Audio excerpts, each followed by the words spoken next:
And so I happened on a run around the Dutch waters with an old boat, overloaded with tools, paintings, and wanderlust, horsing and dicking around, trying out all the theories, tacking techniques, and all duties of all hands, solo. I was bound to find something to do, some project to sink my teeth in, some stuff to create and places to embellish. So you meet people, and some say yes, and some say no, and most just pass by anyway, or say nothing, which can mean anything. And it's just fun when they even bother to say hello. Till I met a ship of fools complete with pirates, burlesque girls, and a talking cat. And a visiting jester tricked me away to his little dragon land, where I spent months juggling 3 constructions and 5 dream bubbles at a time, till winter came and shrouded the place in a mythical and deadly veil of mist and swampy fumes, and I crawled away sick and distraught. And again not fucking paid. Once again looking for myself in a blown apart puzzle of meat, means and muscle, brains, balls and hustle, contemplations, vibrations and aspirations, all tangled in a pile of probabilities and uncertitude. Sometimes life can lay you to waste, and then you wait for the seeds to come back up. It's not a depression, it's a winter.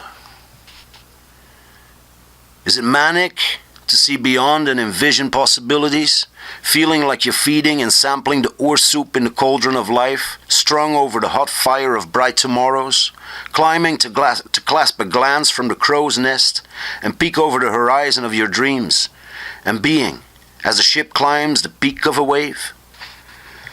To mentally seek out probabilities and connections driven by the mats of an instinctive compass, a lizard navigator, the gyroscope of a well-balanced prime mind, the wrecker of yesterdays for building blocks of tomorrows, the dancer through cycles and climates, social sways and fortune's radiance and nightmares. And then is it depressed to face the shadow cast by enlightenment and see the dark matter of production, legislation, investment, emotional and intellectual attachment, struggle and turmoil?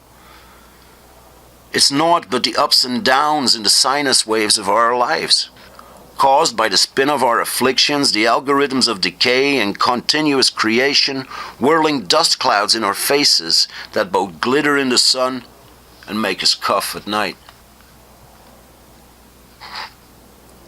I love to build things, bring stuff into existence simply by rearranging materials and breathing new life into it, giving birth to a new idea in physical form, to be looked at, admired, communicated with, used, taken a step further on the path of developing a new prototype for future usefulness, enhancing the art of life in one way or another. But like I say, I got nothing.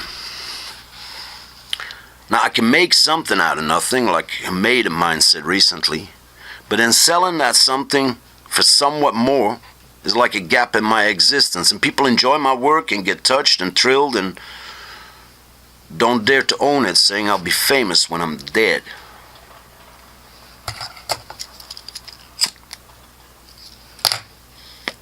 Well, I would like to get there in life, ASAP, and as long before dying as possible, right now and rising. I started writing, drawing, etc. as a way to keep sense in this miasma of energies and a handle on the folly that dances through my skull. But from the start felt unsuited to fit in the social narrative and complex hang-ups that surround artistry, like painting as an excuse for girls to go exhibitionist, or having to deliver every painting above the client's bed with your shoes off and your pants on your ankles, frequenting the right bars and plying the players with puns, drugs, and drinks, charading and parading the torment of artistry around every bar in town where your tab doesn't stand yet higher than the counter. It's simply not me. I couldn't care fucking less. Outsider, hermit, long-distance walker, passing blackamoor and bridge builder. I still don't fit the circuits in life as in art. Furthermore, I'm blessed and cursed with a listening ear and a helpful soul.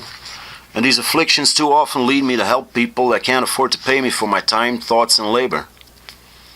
So when the bills come in, there's nothing left to cover them.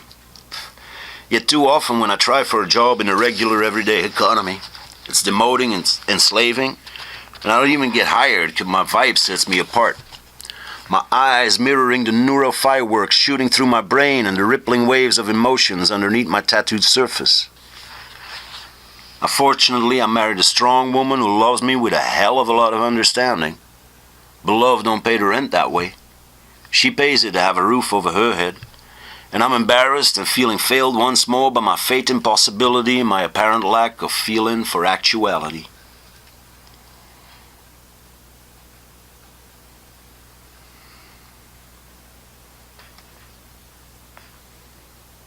I often meet people in well-paying jobs that are clearly stupid. People that get decent wages for the simplest of tasks, supervising the slaves and robots. I hear politicians and advisors talking nonsense with a straight face, making plenty as they firmly steer companies and countries up shit creek while dumping quantities of talented people overboard as ballast. The problem with idealism and helpfulness is that often others reap the fruit and stock their larder, or simply take you as a stepping stone, and yes, the last step is when they kick you in the head on the way up and out. I've helped people through exams, breakups, depressions, drugs, habits, homelessness, illegality, hunger, and cold. And most, afterwards, they shun the hand that helped. Because they feel awkward when we meet again. They even walk past with eyes averted, because to them, I carry the memory, the secret from the past that they chose to forget. When I traveled around hitchhiking back in the 90s, before the masses of refugees and the odds on a good ride dropped exponentially to the rising number of cars, the exhaust fumes turning the highways into open-air gas chambers, I felt like a traveling shrink, like a nonconformist priest of all religions. When all the wild drivers confessed to me their inner thoughts and feelings, the mishaps, the betrayal, small and large, the crevices in their suits of armor, the cracks in their social masks and business helmets, the widening gap between their soul and their personae. They did so eagerly and free, knowing nothing they ever said to me would come back to their day-to-day world, as the moment I left their car, I carried their confessions with me. Into the world, into wherever, oblivion. I diffused suicidal tendencies and boredom divorces, repaired cracked reasonings to stop the joy from life seeping out and leaking away. I answered questions that went nowhere with questions that shed light. And I did it all for free. The price of a ride down the road, no detours asked.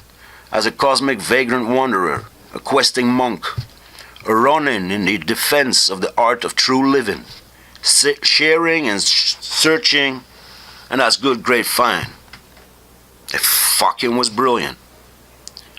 Apart from leaving me penniless, standardless, socially faceless. Not with a degree in psychology and a nice homey office with a couch and a floor-to-ceiling library. Not with a farm and a tribe. Not with a three-masted bark sailing the high seas and carrying biotrade. Not with a degree and a pedigree in arts and business. But I came away with a treasure grove of storylines and in-depth realities, a library of lies, lives, and reasonings, a scrapyard of used emotions and broken dreams, a vault of simple wisdom and complex philosophies, strategies, and downright madness. Man, I've seen fucking madness. The more normal they are, the fucking madder they get, man. Like a lord in an invisible mansion, a king of realms unseen, a wizard of wonders, a scholar in the mind's laboratory, like that William Blake etching of the angel of present recording time. I wander and I walk, I sail and I dock, I speak, scribble and draw, design, weld and cut. I'll tattoo your truth upon your hide. I'll lay out a roadmap through your dreams towards a new reality, but as in every fairy tale you will stray, and then blame me for the monsters in the wood, the trolls under your bridges, the leprous thieves and taxers begging at your gates, the paranoia guards that check your arse to see what kind of happiness you try to smuggle into the future, or what anguish.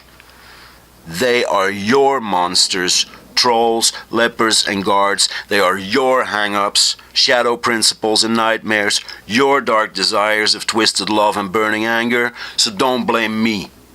Pay me for the road map and get on your way. Next, please.